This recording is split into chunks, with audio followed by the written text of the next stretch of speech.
ایک بادشاہ کا دربار لگا ہوا تھا۔ چونکہ سردی کا موسم تھا اس لیے بادشاہ کا دربار کھلے میدان میں ہی لگا ہوا تھا۔ سب خواص و عوام صبح کی دھوپ میں بیٹھے تھے۔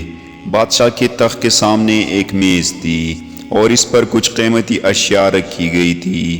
وزیر، مشیر اور امراء وغیرہ سب دربار میں بیٹھے تھے۔ بادشاہ کے خاندان کے دیگر افراد بھی موجود تھے۔ اسی وقت ایک شخص آیا اور دربار میں داخلے کی اجازت چاہی۔ اجازت مل گئی تو اس نے کہا، میرے پاس 2 اشیاء ہے۔ میں ہر ملک کے بادشاہ کے پاس گیا ہوں اور اپنی اشیاء کو بادشاہ کے سامنے رکھتا ہوں۔ ہر کوئی فرق جان نہیں پاتا، تمام ہار چکے ہیں اور میں ہمیشہ کامران و کامیاب ہو کر لوٹتا ہوں۔ اب آپ کے ملک میں آیا ہوں۔ بادشاہ نے پوچھا، کیا اشیاء ہے؟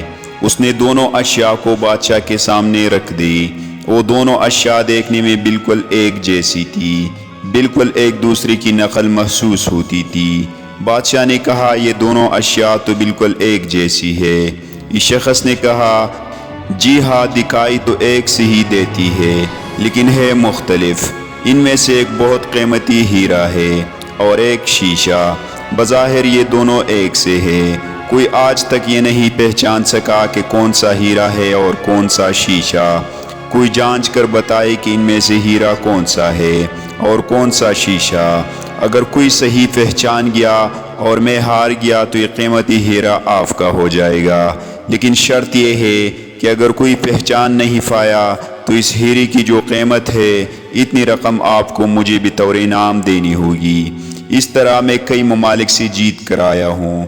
بادشاہ نے کہا، میں تو نہیں پہچان سکتا۔ وزیر، مشیر بولے، ہم بھی نہیں جان سکتے کیونکہ دونوں بالکل ایک جیسے ہیں۔ سب کو گمان تھا کہ اب تو شکست ہی مقدر ہے، لیکن شکست پر انعام کا مسئلہ بھی نہیں تھا کیونکہ بادشاہ کے پاس بہت دولت تھا۔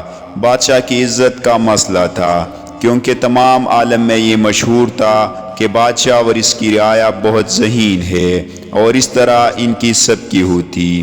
کوئی شخص بھی پہچان نہیں پا رہا تھا۔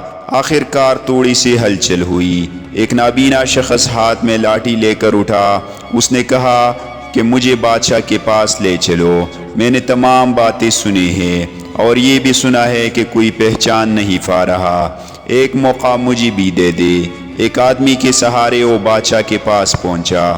اس نے بادشاہ سے درخواست کی کہ ایسے تو میں پیدائشی نابینا ہوں، لیکن پھر بھی مجھے ایک موقع دیا جائے جس میں بھی ایک بار اپنی ذہانت کو جان سکوں اور ہو سکتا ہے کہ کامیاب بھی ہو جاؤں، اور اگر کامیاب نہ بھی ہوا تو ویسے بھی آپ تو ہارے ہوئے ہیں۔